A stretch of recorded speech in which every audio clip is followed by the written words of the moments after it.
नमस्कार। अभी अभी मैंने आपको एक वीडियो भेजा है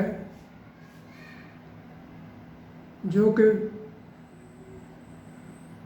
बोर्ड पर कुछ चीज़ें लिखी हुई हैं उनके बारे में है।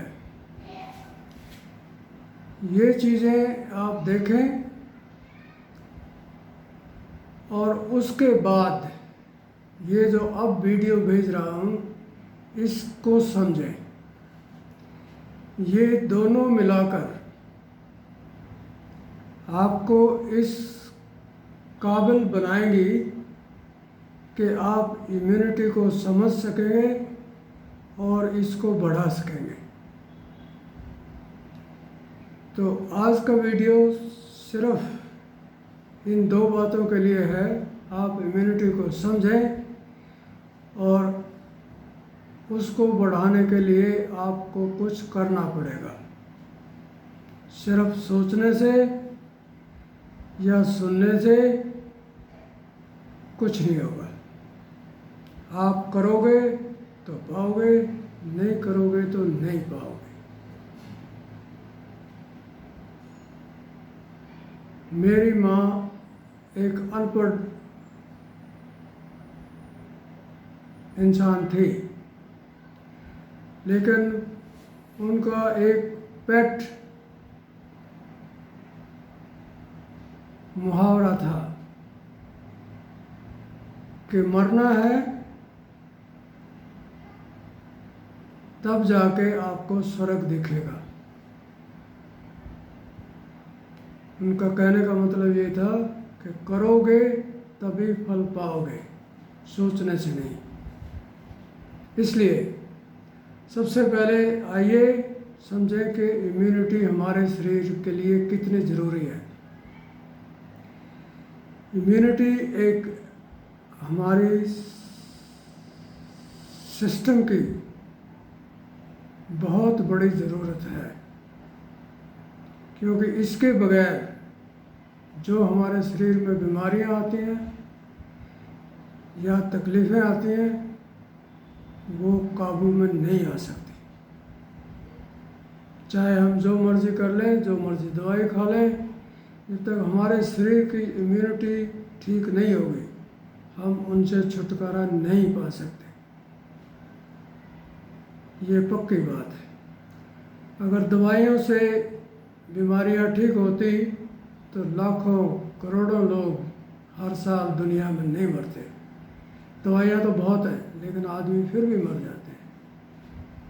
उसका कारण ये है कि हमारी आम जनता में इम्यूनिटी लेवल बहुत कम है। इसलिए इम्यूनिटी सिस्टम को बना के रखें, और ये बड़ा आसान है बनाना, ये कोई मुश्किल नहीं है। ये सिर्फ हमारी सोच की और हमारे आत्मविश्वास की बात है। हम क्या सोचते हैं और क्या करना चाहते हैं। इसलिए आज हम ये देखेंगे कि इम्यूनिटी किन किन चीज़ों से बढ़ती है। इम्यूनिटी बढ़ाने के लिए हमें हेल्दी फूड खाना सबसे पहली ज़रूरत है। जब तक हमारे खाने में विटामिन्स, मिनरल्स, प्रोटीन और एंटीऑक्सीडेंट नहीं होंगे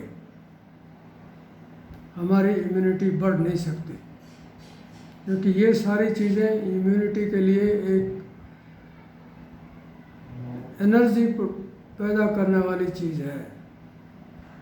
इसलिए सारी विटामिन्स ए, बी, सी, डी, ई, B1, B6, B12 ये हमारे शरीर में ज़रूर हर रोज़ जानी चाहिए, और इनका लेवल जो है वो मेंटेन रखना होगा। इसी प्रकार हमारे शरीर को मिनरल्स की ज़रूरत पड़ती है, आयरन, कॉपर, जिंक, सेलेनियम। जब तक ये नहीं होंगे हमारा इम्यूनिटी लेवल घटता जाएगा, क्योंकि इनकी कमी के कारण शरीर में फ्री रेडिकल बनेंगे, और फ्री रेडिकल बनने से इम्यूनिटी घटती है। इसलिए खाना बैलेंस्ड होना चाहिए,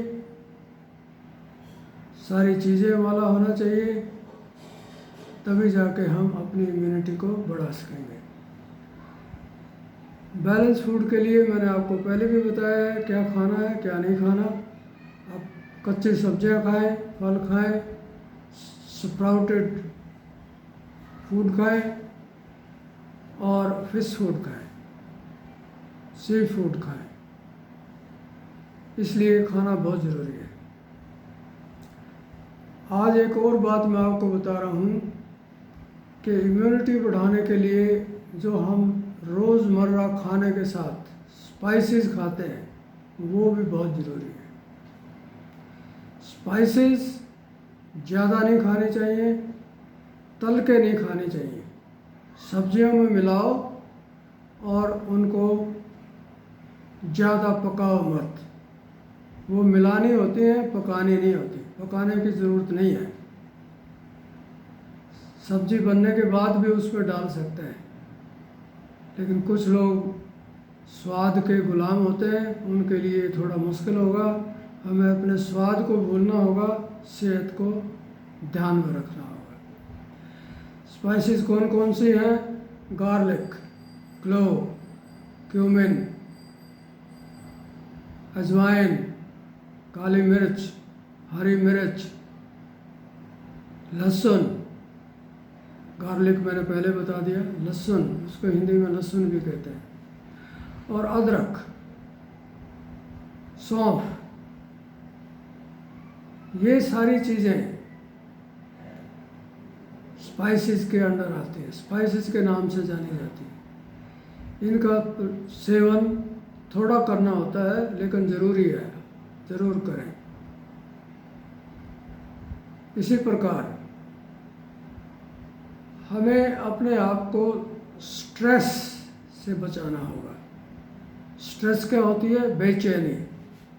जब हमारे दिमाग में, जब हमारे शरीर में बेचैनी होती है तो स्ट्रेस हो जाती है। स्ट्रेस क्या है?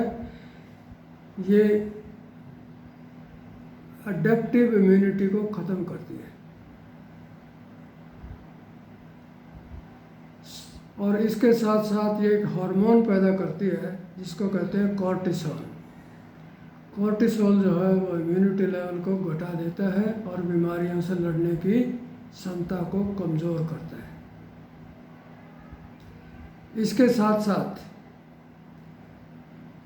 हमें भरपूर नींद की भी ज़रूरत है। जब हमें आराम मिलेगा तो हमारे शरीर में फ्री रेडिकल नहीं बनेंगे और हम अपनी इम्यूनिटी लेवल को बनाए रखेंगे। अगले वीडियो में हम आपको बताएंगे कि साउंड स्लीप, भरपूर नींद लेने के लिए हमें क्या करना चाहिए। बहुत मुश्किल नहीं है, आराम से आप कर सकते हैं। कल इसके बारे में बातें करेंगे। आज इससे अगली बात यह है कि हम एक्सरसाइज को कम महत्व देते हैं। हम बाकी और चीज़ों को महत्व देते हैं, गप्पे मारना, ताश खेलना, लड़ाई करना, झगड़ा करना, एक दूसरे की बुराई करना। इन चीज़ों में तो बहुत अच्छी अच्छी बहस होती है, आर्गुमेंट होते हैं, लेकिन एक्सरसाइज पर कोई ध्यान नहीं देता। एक्सरसाइज एक ऐसी चीज़ है जो हमारे शरीर में एक हार्मोन पैदा करता है, उसको कहते हैं एंडोफ्रिन। एंडोफ्रिन कोर्टिसोल के अपोजिट हार्मोन है। कोर्टिसोल स्ट्रेस बढ़ाती है, एंडोफ्रिन स्ट्रेस घटाती है। और ये तभी मिलेगा जब हम खुश होंगे, एक्सरसाइज करेंगे या कोई ऐसा काम करेंगे जिससे हमें मन की शांति मिले। तो ज़रूरी है एक्सरसाइज करना, लेकिन ध्यान रहे ऐसे एक्सरसाइज ना करें जिससे आपको थकावट हो जाए। थकावट वाले एक्सरसाइज आपको ऑक्सीडेटिव स्ट्रेस पैदा करेंगे, जिससे आपकी इम्यूनिटी लेवल घट जाए। तो अच्छी जो मेरे हिसाब से एक्सरसाइज है वो है योग और प्रातःकाल की सैर। ये दो चीज़ें आपको कभी नुकसान नहीं करेंगी, आप जितना मर्जी कर लें। इसी प्रकार आपको अल्कोहल छोड़नी पड़ेगी।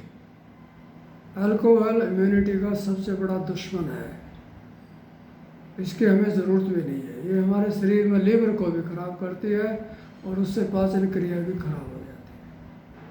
इसी प्रकार हमें अपनी स्मोकिंग से तौबा करनी पड़ेगी। स्मोकिंग का कोई फ़ायदा नहीं है, ये हमारे फेफड़े ख़राब करती है, ये हमारा इम्यूनिटी लेवल ख़राब करती है और ये अस्थमा, कैंसर आदि जैसी बीमारियां भी पैदा करती है। इसलिए प्लीज़ स्टॉप स्मोकिंग। इसके साथ साथ हमें अपने अस्थमे का, डायबिटीज़ का, ब्लड प्रेशर का भी इलाज करना होगा। वो इम्यूनिटी नहीं कर पाएगी। इम्यूनिटी सिर्फ वायरस, बैक्टीरिया, फंगस और पैरासाइट को कंट्रोल कर सकती है। ये चीज़ें हैं, ये आपके बॉडी फंक्शन पर, आपके खाने से संबंध रखती हैं। ये आपको खुद ठीक करनी पड़ेंगी, उसके बाद आप इम्यूनिटी बढ़ा पाएंगे। इसके साथ साथ हम प्रोसेस्ड फूड खाते हैं। प्रोसेस्ड फूड क्या होता है? जैसे गेहूं को आटा बनाने के बजाय मैदा बना लेते हैं और उसमें जो गेहूं का छिलका होता है उसको निकाल लेते हैं। बगैर छिलके का गेहूं आटा बारीक बनता है, स्वादिष्ट बनता है और उसमें लेकिन फाइबर नहीं होता। फाइबरलेस फूड हमारी सेहत के लिए ठीक नहीं है, इसलिए होल ग्रेन आटा खाएं और तंदुरुस्त रहें। इसी प्रकार सी फूड, फिश, प्रॉन आदि का प्रयोग करें।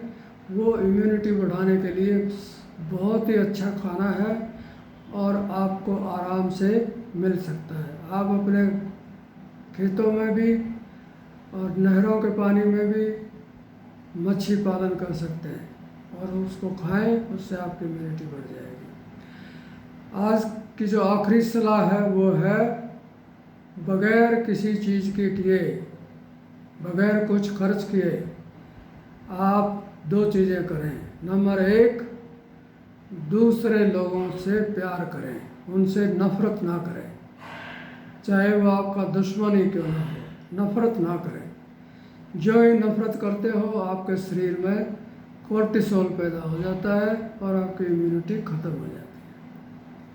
इसी तरह जहाँ तक पॉसिबल हो, जहाँ तक आप कर सकें, दूसरे लोगों की मदद करो।